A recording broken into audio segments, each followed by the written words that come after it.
Casos de secuestros. En los rincones más oscuros del alma humana se esconden secretos que desafían la razón y congelan la sangre. La historia está marcada por episodios donde el miedo se convierte en realidad y la inocencia es arrebatada sin piedad. El secuestro, ese acto infame que transforma la vida en una prisión de dolor, ha dejado un legado macabro de sufrimiento y desesperanza. Algunos casos, envueltos en misterio y crueldad, aún resuenan como advertencias sombrías de lo que ocurre cuando la maldad se desata sin límites. Acompáñanos a revivir estos episodios que jamás deberían haber sucedido, pero que permanecen tatuados en la memoria colectiva como recordatorios de hasta dónde puede llegar la oscuridad humana. Número 1. El secuestro de Isabella Lins, España, 1992. El verano de 1992 se tornó en una pesadilla inolvidable para la familia Lins y para toda España. Isabella Lins, una joven universitaria de 22 años, desapareció una calurosa noche de julio en Valencia tras salir de una fiesta con sus amigos. Nadie imaginaba que ese sería el comienzo de uno de los secuestros más escalofriantes y perturbadores que el país recordaría durante décadas. Aquella noche, Isabella decidió tomar un taxi sola, confiando en que el trayecto a casa sería rápido y seguro. Sin embargo, jamás llegó a su destino. Las horas iniciales fueron confusas.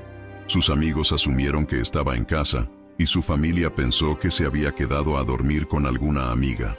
No fue hasta la mañana siguiente cuando su ausencia se volvió alarmante. La familia reportó su desaparición a la policía, iniciando una investigación que pronto revelaría algo mucho más siniestro. Isabella no había sido simplemente extraviada, había sido secuestrada. Los días se transformaron en un angustioso infierno para sus seres queridos. La policía exploró todas las pistas posibles, interrogó a sus compañeros de clase, investigó a sus amigos y rastreó posibles rutas que pudo haber tomado aquella noche. Todo parecía un callejón sin salida, hasta que, 5 días después, una llamada telefónica sacudió a la familia Lins. Una voz fría y distorsionada les advirtió que tenían a Isabella y exigieron un rescate de $500,000. La amenaza era clara. Cualquier intento de involucrar a la policía significaría su muerte. La familia, paralizada por el miedo, accedió a negociar en secreto mientras los investigadores trabajaban contrarreloj para identificar a los responsables. Sin embargo, lo peor aún estaba por llegar. Días después, un paquete anónimo llegó a la puerta de la casa familiar. Dentro, encontraron una cinta de video acompañada por una macabra nota escrita a mano que decía: "Ella aún está viva, por ahora". En la grabación, Isabella aparecía encadenada a una pared húmeda y sucia, con el rostro demacrado y los ojos llenos de terror. Vestía la misma ropa de la noche en que desapareció, ahora desgarrada y manchada. Su voz temblorosa apenas podía pronunciar las palabras que sus captores le obligaban a repetir. Suplicaba a sus padres que pagaran el rescate lo antes posible, porque se estaba acabando el tiempo. La crudeza del video estremeció a todo el país cuando fue filtrado a los medios, generando una ola de angustia colectiva. Los secuestradores eran expertos en sembrar el miedo. Cada llamada que hacían era calculada, cada mensaje cargado de una amenaza implícita. En una de esas llamadas, reprodujeron un breve audio de Isabella gritando y llorando, seguido de un espeluznante silencio. Era una advertencia directa. Estaban perdiendo la paciencia. La presión sobre la policía aumentaba y la familia se hundía en una desesperación abrumadora. Finalmente, tras semanas de búsqueda y gracias a un rastreo meticuloso de las llamadas, las autoridades lograron localizar el escondite. Una antigua casa rural abandonada en un remoto paraje boscoso. La operación de rescate fue rápida pero peligrosa. Temían que, al sentir la presencia policial, los secuestradores ejecutaran a Isabella. Cuando los agentes irrumpieron en la casa, encontraron un escenario digno de una película de terror. El aire estaba cargado de humedad y un hedor insoportable impregnaba las paredes mohosas. En el sótano, iluminado solo por una tenue bombilla parpadeante, descubrieron a Isabella. Estaba encadenada a una tubería oxidada, deshidratada y tan débil que apenas podía sostenerse en pie. Sus muñecas y tobillos estaban cubiertos de heridas infectadas por el roce constante del metal. Sus ojos, abiertos y llenos de horror, parecían haber perdido cualquier rastro de esperanza hasta que vio a los agentes acercarse. El rescate fue considerado un éxito policial, aunque la experiencia dejó marcas imborrables en la vida de Isabela y su familia. Los secuestradores fueron arrestados y enfrentaron duras condenas, pero para Isabela, el verdadero castigo fue cargar con el trauma de aquellos días interminables de sufrimiento y miedo absoluto. El caso se convirtió en una advertencia sombría para todo el país, un recordatorio de que el mal puede acechar en cualquier esquina, incluso en una cálida noche de verano. Número 2. El secuestro de las niñas de Alcácer, 1992. El 13 de noviembre de 1992, la pequeña localidad de Alcácer, en Valencia, fue testigo de uno de los crímenes más oscuros y escalofriantes de la historia de España. Aquella noche, 3 adolescentes, Míriam García, Toñi Gómez y Desiree Hernández, de entre 14 y 15 años, salieron emocionadas hacia una discoteca cercana llamada Color para asistir a una fiesta escolar. Nunca llegaron. Sus familias, sumidas en una pesadilla inimaginable, vivieron meses de angustia y dolor mientras el país entero se paralizaba con cada nueva revelación sobre el caso. Las 3 amigas fueron vistas por última vez haciendo autostop en la carretera principal de Alcácer. Era una práctica común en aquellos tiempos, especialmente en comunidades pequeñas donde la desconfianza parecía algo ajeno. Sin embargo, esa noche, el destino tenía planeado algo siniestro. Un coche se detuvo ante ellas, ofreciéndoles un viaje que pronto se transformaría en su peor pesadilla. Durante días, la incertidumbre devoró a sus familias. Las autoridades inicialmente consideraron la posibilidad de una fuga voluntaria, una teoría que enfureció a los padres, convencidos de que sus hijas no habrían desaparecido por voluntad propia. La investigación avanzó lentamente, mientras los medios cubrían cada detalle con morbosa intensidad. Pero lo peor aún estaba por llegar. Más de 2 meses después, el 27 de enero de 1993, 2 apicultores que caminaban por una remota zona montañosa conocida como La Romana, hicieron un hallazgo que estremeció a toda España.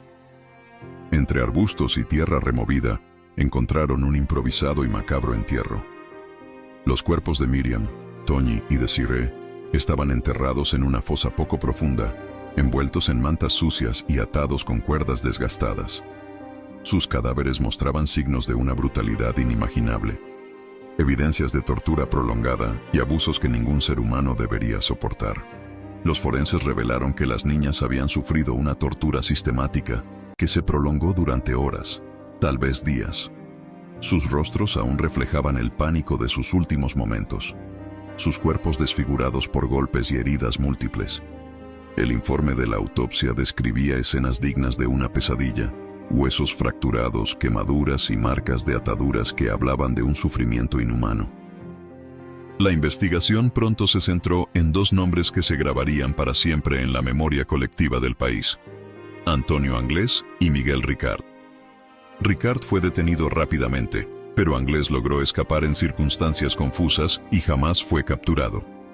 Según el testimonio de Ricard, las niñas fueron llevadas a la solitaria casa de La Romana, donde comenzó una orgía de violencia descontrolada que culminó con su asesinato.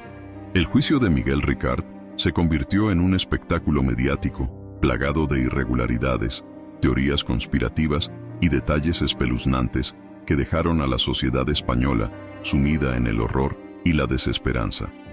El rostro frío y sin remordimientos de Ricard durante el proceso judicial alimentó aún más el miedo y la repulsión de un país entero. Sin embargo, para las familias de las víctimas, el caso de las niñas de Alcácer nunca encontró un cierre real. La desaparición de Antonio Anglés se transformó en un misterio perturbador, dejando una sombra de duda y sospecha que persiste hasta el día de hoy. Muchos creen que hubo encubrimientos y que el alcance del crimen podría involucrar a más personas de lo que se informó oficialmente. El caso de las niñas de Alcácer no solo se convirtió en una herida abierta para España, sino también en una advertencia mortal sobre la maldad que acecha en los rincones más oscuros de la humanidad. La memoria de Miriam, Toñi y Desiree permanece como un trágico recordatorio de que el horror puede golpear incluso en los lugares más tranquilos, dejando cicatrices que nunca se borran. Número 3. El secuestro de José Antonio Ortega Lara, España, 1996.